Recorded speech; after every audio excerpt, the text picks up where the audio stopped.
Bali terletak di antara Pulau Jawa dan Pulau Lombok yang mayoritas penduduknya beragama Hindu. Bali terkenal sebagai tujuan pariwisata dunia dengan keindahan alamnya dan keunikan tradisi dan budayanya. Pulau Bali juga terkenal dengan taksunya yang kerap dijadikan wisata spiritual karena Bali diyakini memiliki aura yang berbeda dibandingkan dengan pulau lainnya. Dari ratusan tahun yang lalu, Pulau Bali dibuat sangat sakral oleh orang-orang suci yang datang ke Bali melalui ajaran spiritual yang sangat dominan melibatkan unsur niskala dan dijaga sampai sekarang. Masyarakat Hindu di Bali memandang semua yang ada dalam kehidupan, termasuk manusia dan alam semesta adalah perwujudan dari sakti yang merupakan energi dari Sang Yang Widi. Dalam artian, masyarakat Hindu Bali memandang semua hal termasuk manusia dan lingkungan alamnya sebagai satu hal yang sakral, dan hampir setiap jengkal tanah di Bali disakralkan.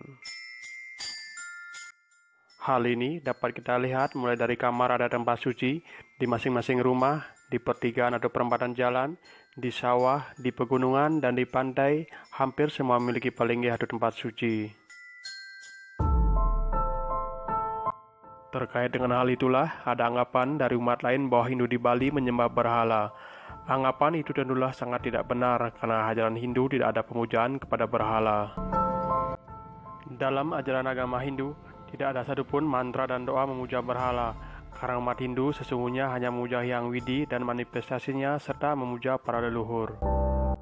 Penggunaan arca dan patung serta atribut lainnya digunakan sebagai simbol dan media untuk memuja Tuhan yang tidak bisa dipikirkan oleh manusia. Umat Hindu di Bali meyakini bahwa di alam semesta ini perlu ada keharmonisan antara hubungan manusia dengan Sang Pencipta, hubungan manusia dengan sesama manusia, dan hubungan manusia dengan alam yang disebut dengan konsep Trihitakarana.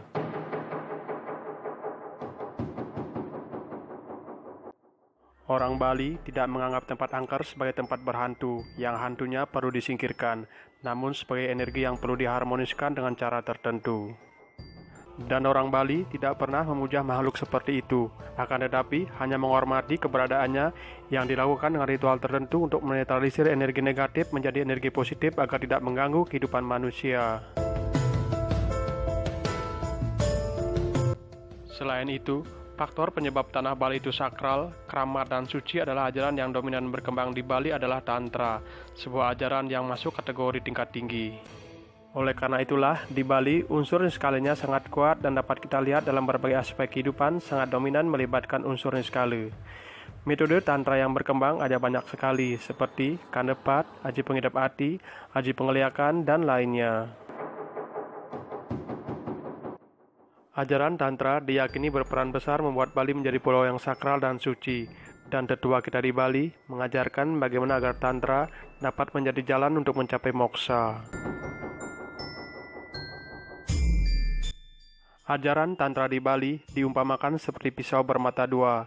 Dia sangat berbahaya atau menjerumuskan di tangan yang salah. Namun sebaliknya, bila disertai dengan batin yang bersih, penuh ulas asih dan kebaikan, akan bisa menuju jalan mencapai moksa.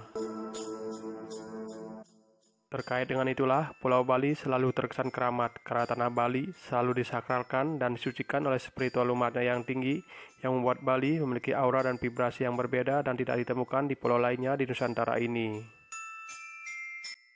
Marilah kita bersama-sama menjaga taksunya Pulau Bali agar selalu menjadi roh dalam kehidupan masyarakatnya, sehingga kesucian dan kesakralan Pulau Bali tetap lestari, dan jangan sampai istilah ajak Bali hanyalah sebatas wacana.